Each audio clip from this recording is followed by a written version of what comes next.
చంద్రబాబు ఏడాది పాలన వాస్తవంగా అయితే నెల 12కి అవుతుంది. 4వ తారీఖుకి ఎలక్షన్ రిజల్ట్ మాత్రమే. ఘన విజయం ఖాయమైపోయింది.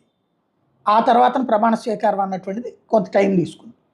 ఇవాళ ఈ ఏడాది పాలనకి సంబంధించినటువంటి దాంట్లో చూస్తే సక్సెస్, ఫెయిల్యూర్.